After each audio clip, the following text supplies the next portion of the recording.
오늘 주일을 다른 말로 선한 목자 주일이라고 합니다. 요한복음 10장 말씀을 묵상하는 오늘은 예수님 만나기 이전의 삶으로 돌아간 제자 베드로에게 부활하신 예수께서 내가 나를 사랑하느냐 3번 물으시며 저에게 열정으로만이 아니라 사랑의 순종이 능력이요 참된 신앙과 믿음이 곧 부활신앙 안에 있음을 깨닫게 하심으로부터 출발한다고 했습니다. 바로 여기에 참된 신앙과 믿음이 있습니다.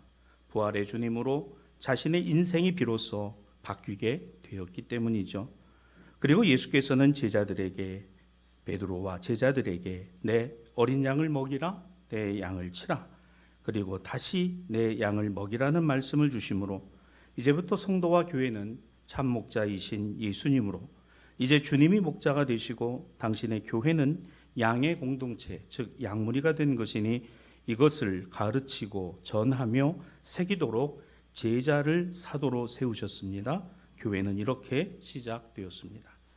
그런데 여기까지 이 신앙과 믿음에 이르기까지 사람들이 예수님에 대한 그릇된 이해와 오해가 있었습니다.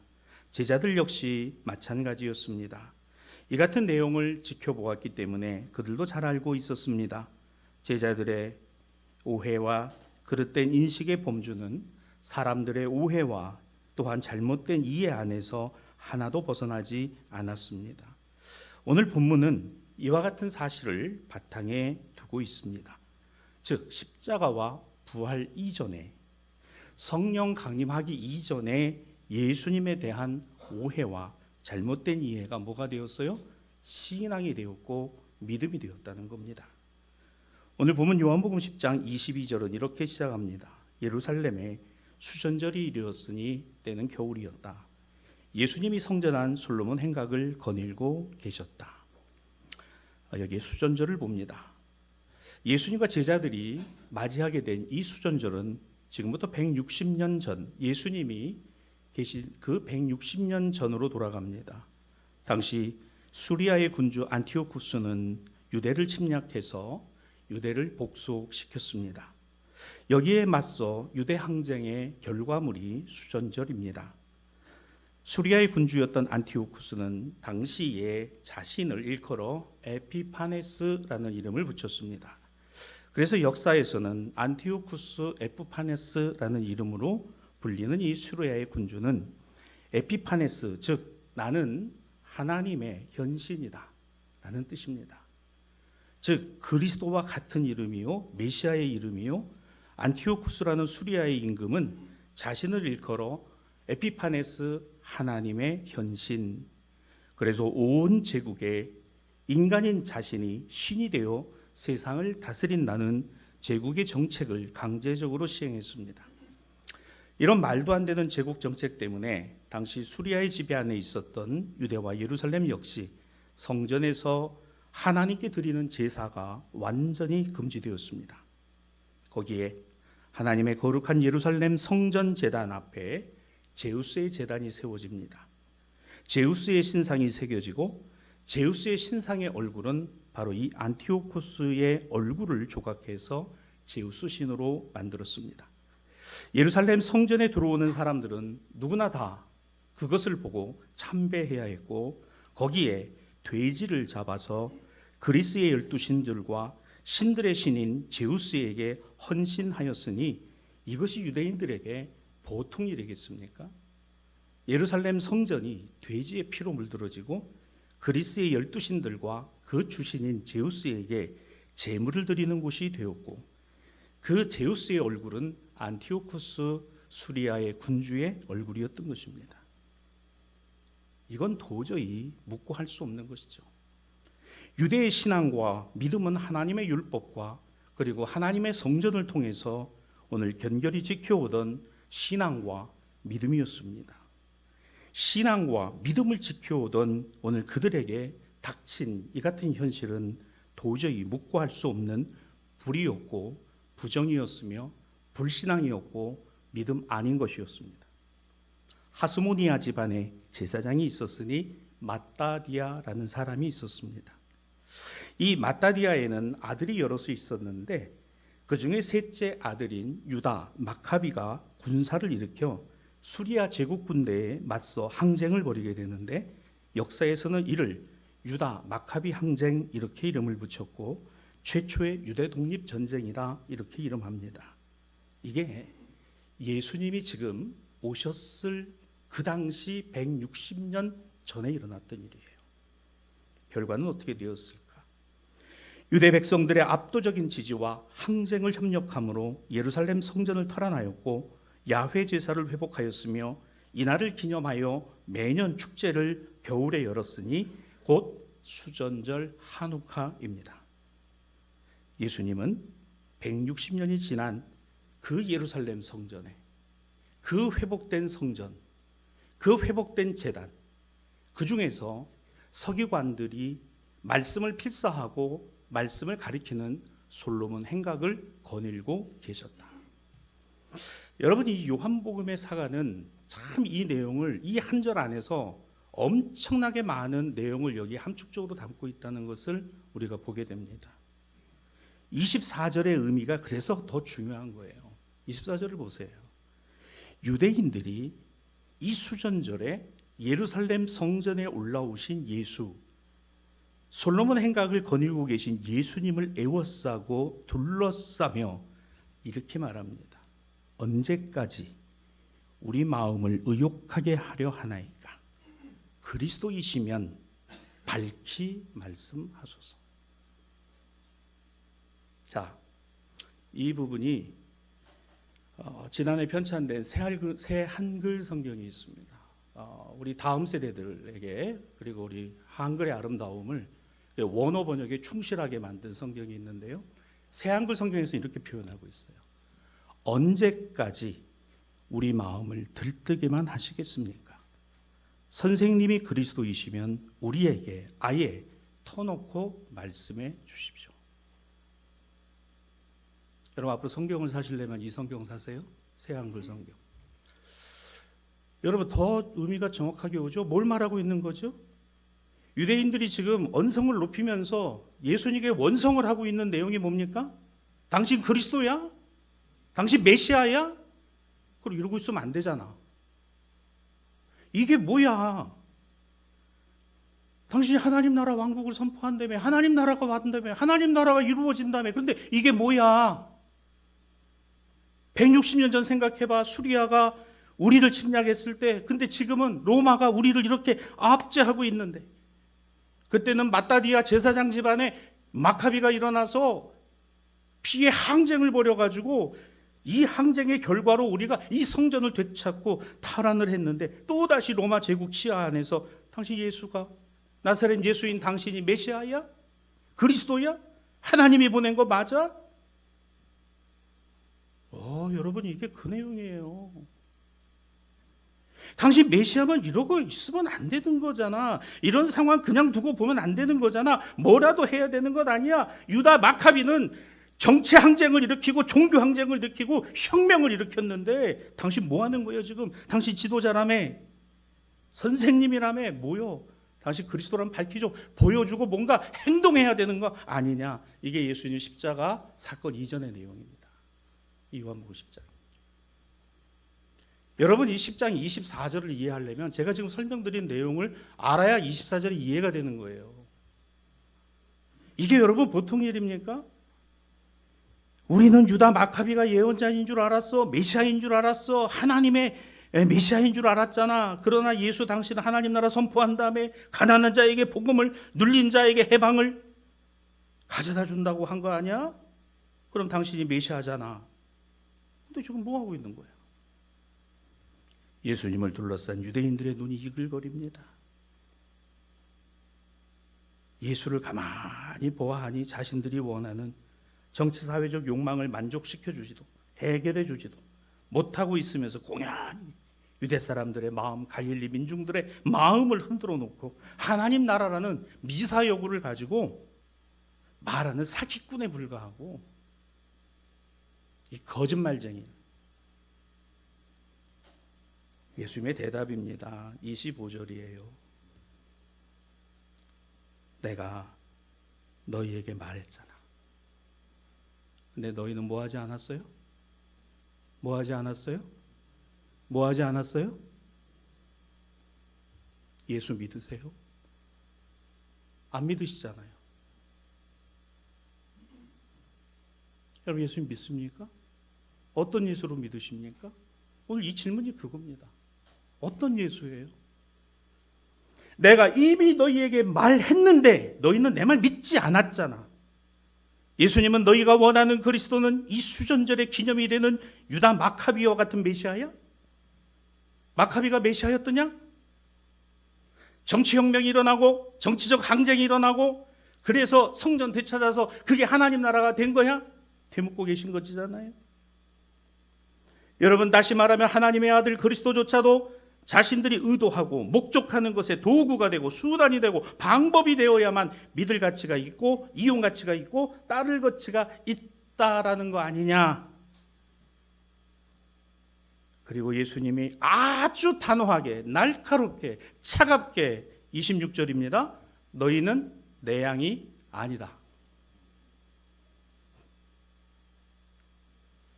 너희는 내 양이 아니다. 얼마나 여러분에게 충격적인 이야기입니까? 목자는 자신의 양을 압니다. 그리고 양도 자신의 목자를 알아요. 중요한 게 이겁니다. 너희가 내 양이 아니다. 왜? 너희는 나를 목자로 따르지 않으니까 내 양이 아닌 거예요. 볼 것도 없는 겁니다. 그 말씀이에요. 양도 목자를 아니까 목자를 알고 따라가는 거죠. 모르는 거예요. 앞선 11절 말씀에는 이렇게 되어 있습니다. 나는 선한 목자라. 예수님 말씀입니다. 그렇기에 당신의 양을 아는 거지요. 당신을 믿고 따르고 순종하며 인도하심에 따르기 때문이지요. 그래서 양도 자기 목자를 압니다. 다른 곳에 기웃거리지 않습니다. 다른 목자 따라가면 내 양이 아닌 겁니다. 그래서 다음 말씀이 이어지는 거예요. 27절입니다. 내 양은 내 음성을 들으며 나는 그들을 알며 그들은 나를 따르느니라. 누가 아세요? 목자가 아는 양이에요. 목자가 아는 양입니다. 성도 여러분, 이 27절 말씀을 잘 기억했으면 좋겠습니다. 목자는 자신의 양을 압니다. 양도 그런 목자를 알아요. 따라갑니다. 그런 분 한 분을 오늘 사도행전에서는 소개해요. 제1독서 본문 사도행전 9장에는 이렇게 말합니다. 욥바의 다비다라 하는 여제자가 있으니 그 이름을 번역하면 도르가라. 선행과 구제하는 일이 심히 많았다. 여러분 여기에 36절을 보시면 다비다라는 욥바의 여인, 욥바는 지금의 텔아비브입니다. 항구 도시죠. 자, 이 욥바의 다비다라고 하는 이 여인은 뭐라고 했어요? 여제자라고 했습니다. 제자라는 표현. 즉 그녀는 예수님의 제자였어요. 신실한 그리스도인이었던 겁니다. 예수님의 말씀과 복음을 전해준 사도의 가르침을 따라 늘 순종하며 그리고 그녀가 했던 일은 있어요. 선행과 구제하는 일을 많이 했다. 선행과 구제하는 일을 많이 했다. 즉 단순하게 호의를 베푼 것만이 아니라 예수 그리스도의 이름으로 주님의 이름으로 선을 행하고 구제하며 좋은 영향력을 어떻게 했다? 끼쳤다는 거예요. 그러면 뭐가 드러날까? 나의 의가 들어가는 게 아니라 주님의 의가 드러나는 거죠. 그런데 그녀가, 이런 좋은 그녀가 그만 죽고 말았습니다. 사람은 죽었을 때 그 사람이 지난날 어떻게 살아왔는지를 알 수 있다고 하죠. 37절에 보면 이 여인이 죽었을 때 사람들은 그녀의 시체를 곱게 염을해서 둡니다. 너무너무 슬펐어요. 사도 베드로에게 사람을 보냅니다. 가까이 있었던 루다라고 하지요. 사도 베드로가 얼른 도착해서 보니 다비다의 죽음 앞에 많은 과부들이 울고 서 있습니다. 정말 특이한 일이 일어나요. 39절입니다. 울며 그녀의 시신을 두고 그녀에게 말씀을 전했고 그 복음을 가르쳤던 사도 베드로 앞에 여인들이 이렇게 울며 이야기합니다. 이 여인 도르가가 우리와 함께 있을 때 지은 속옷과 겉옷을 보십시오. 누가 만들어줬어요? 다비다가 만들어줬어요. 베드로 사도요, 보세요. 나의 이 속옷과 겉옷은 이 다비다가, 이 도르가가 우리가 추울 때, 우리가 궁핍할 때, 우리가 어려울 때, 우리가 참 험한 세상 힘겹게 살아가는 우리들에게 따뜻한 사랑으로 만들어준 속옷이고 겉옷이었습니다. 이걸 나도 입고 있습니다. 이 여인도 입고 있어요. 우리 모두가 다 입고 있습니다. 우리를 이렇게 살펴주었던 다비다가 세상을 떠났습니다. 너무너무 슬픕니다. 너무너무 안타깝습니다. 그녀의 보살핌을 받았던 모든 과부들이 슬퍼하며 곁에 서서 울고 있습니다. 참 여러분, 이 모습이요, 여러분 여기 속옷과 겉옷이라고만 표현되어 있는데요, 그냥 만들었을까요? 치수를 알고 사이즈를 알고 성향을 알고, 그리고 나의 겉옷이 아니라 나의 속옷까지 만들어 주어 그것을 입을 정도의 신뢰와 믿음이 있었다는 것이 여기에 드러나 있는 거예요. 도르가는 그런 여인이었습니다. 그녀가 다비다였어요. 우리는 이 본문에서 목자 되신 예수님의 음성을 듣고 목자이신 예수님을 따라 살고자 했던 한 여인을 보게 되는 겁니다. 그녀 앞에 제자, 여제자라는 말이 붙었기 때문에, 즉 사도들로부터 전해진 말씀을 귀담아 두고 말씀에 순종해서 선행과 구제를 감사로 감당한 여인이었습니다. 그녀가 들은 건 사람의 부탁이나 권면이 아니라 주님의 음성이었던 거예요. 이런 게 주님의 음성을 듣는다는 겁니다. 베풀고 나누고 사랑하고 아껴주고, 여러분 목자이신 그리스도께서 그 음성을 듣는 양의 삶을 우리는 도르가를 통해 다비다를 통해 본 것이라면, 목자가 아는 양은 어떤 양의 모습인가, 바로 여기에 일치된 삶을 살아갔던 도르가와 이 도르가의 삶이 어떻게 주님의 말씀과 일치되어 있는지를 알려면 마태복음 25장 35절로부터 39절입니다. 내가 줄일 때 너희가 먹을 것을 주었고 목마를 때 마시게 하였고, 쭉 말씀을 하시죠. 이에 의인들이 대답하여 이르되 주여 우리가 어느 때에 주께서 줄이신 것을 보았으며 음식을 대접하였으며 목마르신 것을 보고 마시게 하였습니까? 우리는 주님께 한 게 없는데요.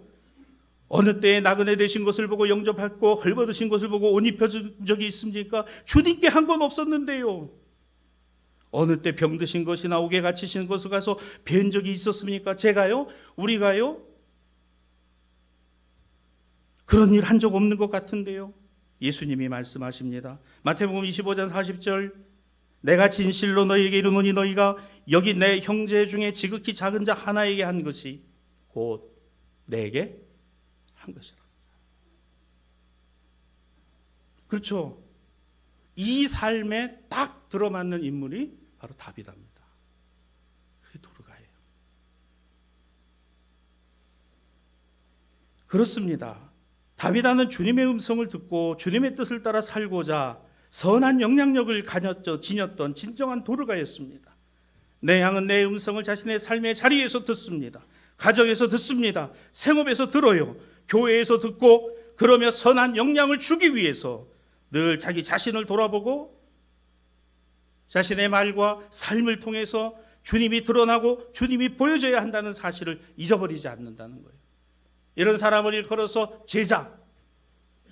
제자로서의 삶, discipleship, 제자로서 살아가는 것. 우리가 부활 이후에 그리스도인으로 살아가는 것은 교회 안에서의 온전한 신앙과 믿음을 하나님 앞에 드러내어 보이는 것만이 아니라 하나님이 다스리실 세상 안에 하나님의 자녀로서 올곧고 바르고 정의롭고 의롭게 살아가야 하는 줄로 믿습니다. 이게 신앙이고 믿음인 거죠. 진정한 종교의 가치와 의미를 재발견하기 위해 연구를 했던 많은 신학자들 가운데 20세기 신학자 중 대표적인 한 사람 중 하나, 리처드 리버라는 미국의 신학자가 있습니다. 그는 연구의 전제를 이렇게 삼았어요. 유대인뿐 아니라 그리스인과 로마인, 중세인과 현대인, 서양인과 동양인이 모두 그들의 문화를 예수가 위협한다는 이유로 예수를 배척하고 당시의 문화와 사회 질서에 상당한 위협으로 인식되었기 때문에 예수를 배척했다라는 전제, 복음서에 다 나오죠. 오늘 이 수전절에 예루살렘 성전에서 유대인들에게 둘러싸여서 봉변을 당하시는 예수의 모습이 딱 그런 거죠.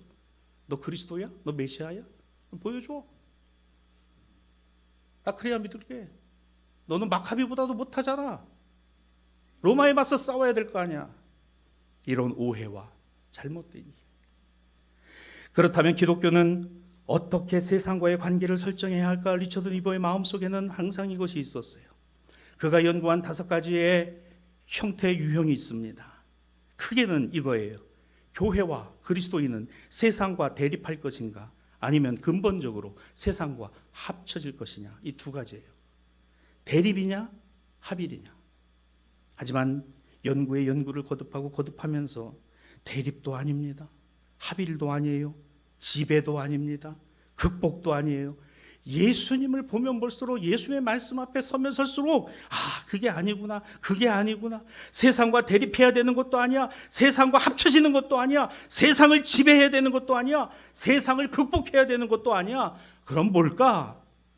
하나님의 창조, 하나님의 구원, 하나님의 새 생명이 바로 예수 그리스도의 오심과 죽으심과 부활하심 안에 있으니 교회가 이것을 믿고 현결히 지켜 나아가는 것이 되어야 하지 않겠나? 이게 결론이었어요. 교회는 예수님의 근본 정신, 부활하신 예수 그리스도 안에 두신 하나님의 새로운 창조와 회복의 영성이 흐르고 넘쳐 세상에 선한 영향을 주는 것이어야 한다는 결론을 내렸던 겁니다. 거대한 정치적인 담론 속에서 세상을 혁명하고 권좌를 뒤바꾸는 일만이 대단한 것 아니에요. 근본적으로 인간에게는 죄의 경향성이 있기 때문입니다. 또 그렇게 되고 또 그렇게 되는 겁니다. 그러기 때문에 못 내려놓는 거예요. 해 아래 새 것이 없는 겁니다. 하나님은 만물을 좋게 창조하셨는데 사람은 마땅히 창조주 하나님을 사랑하지 않고 자기를 중심으로 피조물의 순위를 매기고 그리고 결국에는 자기 자신의 형상을 새겨 감히 하나님의 성전 앞에 세워두고 발 아래 복종케 하는 것이 인간의 죄의 경향성입니다. 성경은 이것을 일컬어 자기 사랑이다 규정했습니다. 이것이 바로 근본적인 죄입니다. 첫사람 아담의 죄가 아니고 사람이 처음 지은 죄는 이것이요. 지금까지도 이 죄는 우리 안에 끊임없이 작동하고 있다는 것입니다. 그런데 이 같은 인간의 죄의 경향성을 끊어내시고 그와 같은 방향으로 살아가는 인생에 개입하시고 그 인생을 송두리째 180도로 바꾸어 주신 분이 예수 그리스도신 거예요. 안 바뀌었나요? 여러분의 일생에서 이 바뀜의 은혜가 있기를 바랍니다. 안 바뀌면요 계속 당신이 그리스도야? 당신이 메시아야? 이건 아니잖아. 자기 사랑, 인간의 마음속에 뿌리박고 있는 자기 사랑, 그걸 하나님 사랑으로 돌려놓으신 것뿐만 아니라 이웃을 사랑하는 것으로 바꿔놓으셨다. 자기 사랑의 의의가 우리에게 있어요. 다 있습니다. 우리가 하나님의 말씀 앞에서 우리가 예배의 자리에서 우리 자신들을 변화시키시려는 하나님의 그 손길이 구원의 손길이고 우리를 바꾸어 주시려고 하는 손길이 능력의 손길이고 우리의 삶을 그릇된 것에서 바른 것으로 옮겨 놓으시려는 것이 예수 그리스도의 십자가라는 거예요. 이것을 믿습니까? 성도와 교회는 이 믿음이 있어야 돼요. 그래서 이 신학자 리처드 니버는 이 5가지 유형을 연구를 하면서 결론을 이렇게 내요. 문화의 변혁자 그리스도. 그렇습니다. 혁명, 항쟁, 투쟁, 변혁, 트랜스폼, 완전히 바꿔주시는 거예요. 사랑하는 성도 여러분, 우리 안에 하나님의 형상이 트랜스폼 되기를 바랍니다. 그 형상이 우리 안에 새겨져 있기를 주님의 이름으로 축원합니다. 근데 우리는 계속 뭘 해요? 돈 가지고, 물질 가지고, 권력 가지고 내 얼굴을 갖다 새깁니다. 내 얼굴을 갖다 새겨 넣어서 그게 하나님이고 세상을 그 발 아래 복종시키려고 하고 다른 사람을 짓누르려고 하고 자기 의와 자기 사랑이 충만해서 성령의 충만은 온데간데 없고. 기억하십시오. 내가 원하는 대로 내 마음대로의 신앙은 없습니다. 내 필요한 대로 내 하고 싶은 대로 예수님은 그것에 맞춰주지 않으십니다. 내가 너희에게 말하였다. 그러나 너희는 믿지 않았다. 이것이 목자의 음성입니다. 이것을 아는 것이 목자요. 목자는 자신의 양이 어떻다는 것을 아십니다. 목자를 아는 양, 우리는 제자 다비다 도르가의 삶, 하나님 사랑과 이웃 사랑에, 그리고 가장 가난하고 형편이 어려울 그들을 돌아보는 일. 그때도 로마의 압제 안에 있었어요. 그때도 황제는 그리스도를 자처했어요. 그러나 깃발을 높이 들고 혁명을 외치지 않았습니다. 가난하고 궁핍한 하루하루 눈물로 살아가는 그들을 돌아보고 그들의 처지와 형편을 살펴주고 그들의 속옷과 겉옷을 만들어 주는 것만으로도 그들에게 그리스도의 사랑을 전하고 그 사랑을 줄 수 있었던 이 여인 다비다는 세상, 정치, 인간 군상들 가운데서 유독 빛나는 그 빛은 그리스도의 빛이요, 하나님 생명의 빛이요, 구원의 빛이었던 겁니다. 교회와 성도가 부활 이후의 신앙과 믿음을 우리는 어떻게 가지고 살아가야 할까? 말씀을 마무리하고 결론을 맺고자 합니다. 우리의 삶과 신앙과 믿음은 끊임없이 질문 안에 있어요. 그리고 그 질문을 세상을 향하여 있기도 하지만 우리 주님을 향하여 있기도 합니다. 세상은 왜 이래? 그러나 동시에 주님, 왜 이런 세상을 그냥 두십니까? 그런데 주님 우리에게 말씀하세요. 내가 너에게 말하였다. 너는 나를 믿지 않는구나. 너는 나를 믿지 않는구나. 교회는 예수님을 믿지 않는구나.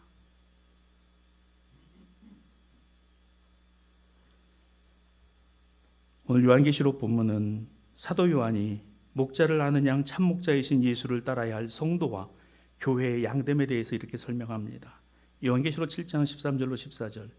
흰옷 입은 자들을 그러며 그들이 이렇게 말합니다. 내 주님 당신이 아시나이다. 내 주님 당신이 아시나이다. 또한 이들은 분명히 압니다. 요한계시록 7장 17절에 보좌 가운데 계신 어린 양이 그들의 목자가 되사, 보좌 가운데 계신 어린 양 예수 그리스도가 나의, 우리의, 교회의 목자가 되사 여러분에게, 여러분의 생업 가운데, 여러분의 가정 속에, 여러분의 자녀들 가운데 주님이 목자가 되신다는 거예요. 아멘. 주님, 나는 믿고자 합니다. 세상이 이게 뭡니까 하나님? 도대체 이 나라 돌아가는 꼴이 이게 뭡니까? 그래도 너는 나를 믿느냐? 너는 나를 믿느냐? 너는 나를 믿느냐?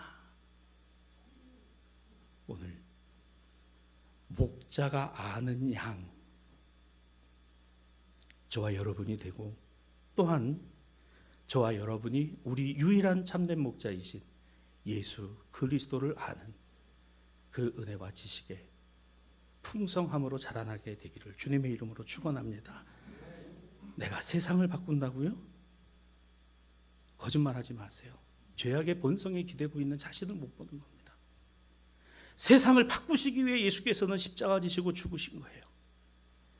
예수님을 또한 죽은 자 가운데 살리신 하나님의 새 창조의 역사를 힘입는 교회와 성도인 것입니다.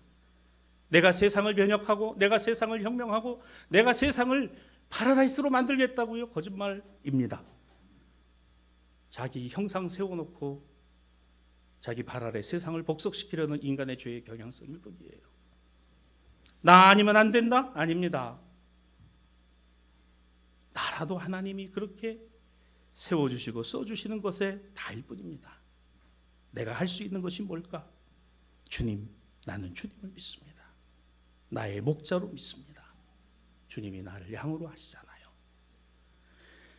오늘 이 자리에 자녀들이 있습니다. 자녀들을 부모님이 아십니다. 우리 자녀들, 여러분들은 부모님을 아십니까? 선한 목자 좋은 부모는 자신의 삶을 포기하면서도 자신의 음성을 듣는 양들과 자녀들을 돌보고 지켜냅니다. 자신을 희생하면서까지 최선을 다하는 거죠. 목자 없는 양같이 지금도 각기 제 길로 가는 양도 목자는 아십니다. 방향 없이 살아가는 자녀들을 아는 부모는 그런 자녀라도 결코 버리지 않으려고 합니다. 그래서 자녀들에게는 부모가 있어야 하고 양에게는 반드시 목자가 있어야 하는 것이죠. 일찍 세상을 떠나신 부모님들, 그러나 그 부모님들의 말씀 기억하면서 오늘 우리가 아침에 예배의 찬양 가운데 나도 시시때때로 내게 말씀해 주시던 어머님, 그리고 그 성경 말씀을 잊지 않고 뭐 하렵니다? 기억하렵니다. 사랑하는 성도 여러분, 부활신앙과 참믿음의 주님이 진짜 우리 목자로 서 계십니다. 그리고 그 주님 바라보고 주님 음성을 우리 안에 담고 하나님 사랑과 이웃 사랑, 이 삶이 날마다 우리 앞에서 이어져 갈 수 있게 되기를 주님의 이름으로 부탁드립니다. 주님이 여러분을 인도하시고 또한 이끌어 주실 줄 믿습니다. 주님 감사합니다.